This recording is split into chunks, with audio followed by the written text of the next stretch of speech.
ለወይዘሪት ብርቱካን ሚደቅሳ ሐምሌ 13 ቀን 99 ዓ.ም ተሰጥቶ የነበረው ይቅርታ ተሰርዟል። ይህም በመሆኑ ወይዘሪት ብርቱካን ሚደቅሳ በትናንትናው ዕለት በቁጥጥር ስር እንዲውሉ ተደርጎ በፍርድ ቤት የተሰጠባቸውን የቅጣት ውሳኔ እንዲፈጽሙ ወደ ማረሚያ ቤት ገብተዋል። ከፍትህ ሚኒስቴር የተሰጠው መግለጫ ሙሉ ቃል እንደሚከተለው ይቀርባል። ህገ መንግስቱንና ህገ መንግስታዊ ስርዓቱን ህገወጥ በሆነ መንገድ ለማፍረስ ምርጫ 97ን ተከትሎ ሁከት መቀስቀሱ ይታወሳል።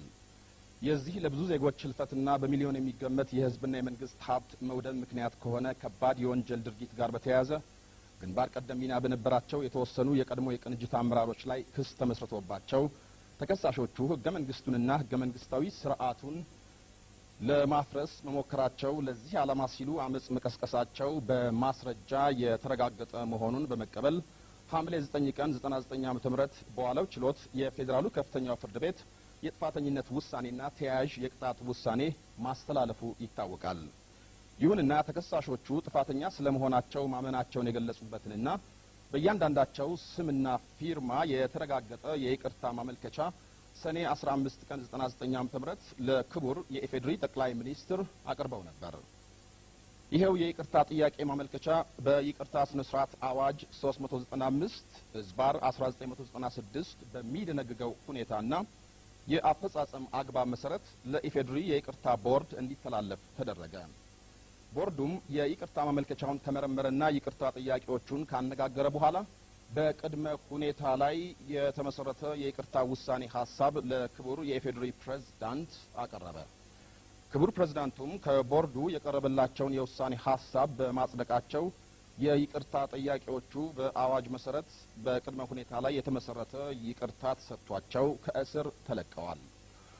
ይቅርታው የተፈቀደበት ቅድመ ሁኔታ አንደኛ ለተፈጸመው ጥፋት ይቅርታ ጥያቄዎቹ በግልና በጋራ ኃላፊነት እንደሚወስዱ፣ ሁለተኛ ለወደፊቱም በዚህ መሰል ተግባር እንደማይሳተፉ፣ ሶስተኛ ህገ መንግስቱን የማክበርና የማስከበር ተግባር በአግባቡ እንደሚወጡ፣ እንዲሁም አራተኛ በህግ የተደራጁ የመንግስት ስልጣን አካላት ተግባር ተቀብለውና አክብረው እንደሚንቀሳቀሱ የሚጠይቅ ሲሆን የይቅርታው ተፈጻሚነትም እያንዳንዳቸው ይህን የገቡትን ቃል አክብረው እስከቀጠሉ ድረስ ነው።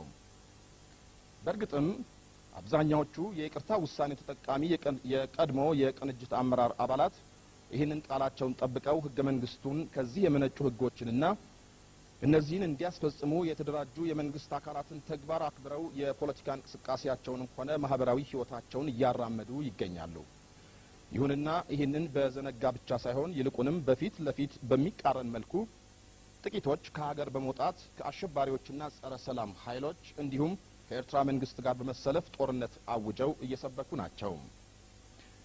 በቅርቡ ወይዘሪት ብርቱካን ሚደቅሳ በስዊድንና በጀርመን ባደረጉት ስብሰባ ለመንግስት ያቀረቡትን የይቅርታ ጥያቄ በማዛባት ከእስር የተፈታነው በሽማግሌዎች ድርድርና ሾላ በድፍን በሆነ መንገድ እንጂ ይቅርታ አልጠየቅንም የሚል ከእውነት የራቀ መግለጫ በይፋ ሰጥተዋል።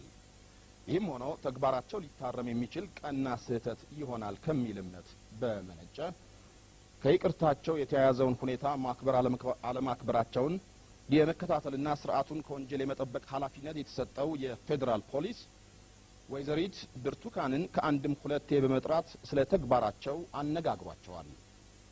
የማግባባቱ ሙከራ ባለመሳካቱ በ3 ቀን የጊዜ ገደብ ውስጥ ማስተባበያ በይፋ እንዲሰጡ፣ ይህ ካልተደረገ ግን በመንግስት የተሰጣቸው ይቅርታ እንዲነሳና ተገቢው ህጋዊ እርምጃ እንደሚወሰድ ከማስጠንቀቂያ ጋር ተገልጾላቸው ነበር።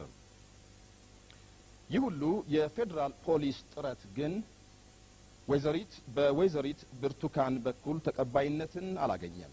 ይልቁንም ባለፈው ሳምንት ለተለያዩ ፕሬሶች እንቢታቸውን እና ህግና ህገ መንግስታዊ አክባሪነትን እየጣሱ የመጓዝ ፍላጎታቸውን የሚገልጹ መግለጫዎች እንዲወጡ አድርገዋል። ይህ ቀደም ሲል ከተጠቀሰውና ወይዘሪት ብርቱካንና ሌሎች ማረሚያ ቤት የነበሩ ጓዶቻቸው በግልጽ ተቀብለው ከእስር ለመፈታት ያበቃቸውን ቅድመ ሁኔታ የሚጥስ ነው። ይልቁንም ይህ የወይዘሪት ብርቱካን አሉታዊና ህገወጥ ተግባር የሚመሩትን የፖለቲካ ድርጅት ለተመሳሳይ ተግባር እንዲደፋፈር ያደረገ ተጽዕኖ እንዳለው ታይቷል። የፖለቲካ ድርጅታቸው ለህልውናው ዋስትና የሆነውን ህገ መንግስትና ሕገ መንግስታዊ ስርዓቱን ለማስከበር የተደረገውን የመንግስት ጥረት በመቃወም እንዴት በሕግ አግባብና በሕጋዊ አካላት ተጠርተው ተጠየቁ የሚል የተቃውሞ መግለጫዎች ማውጣቱ የዚህ አንድ አስረጂ ነው።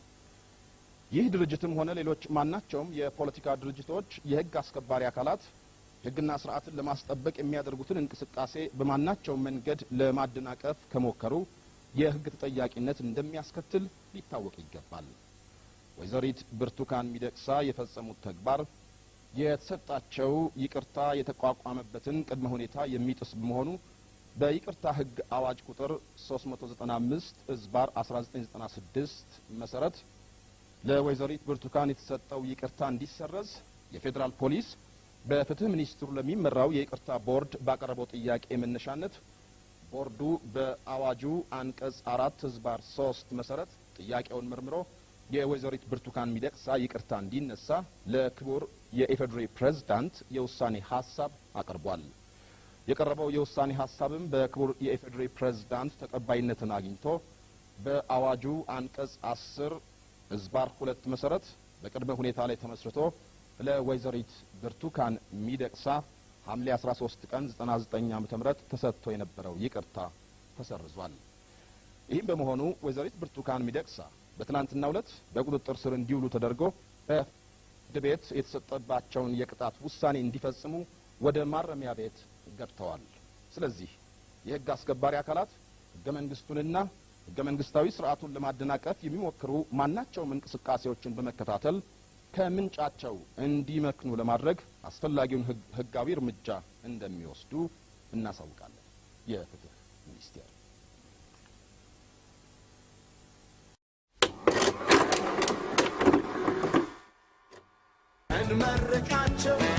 እንመርቃቸው ብለን ያዘልቃቸው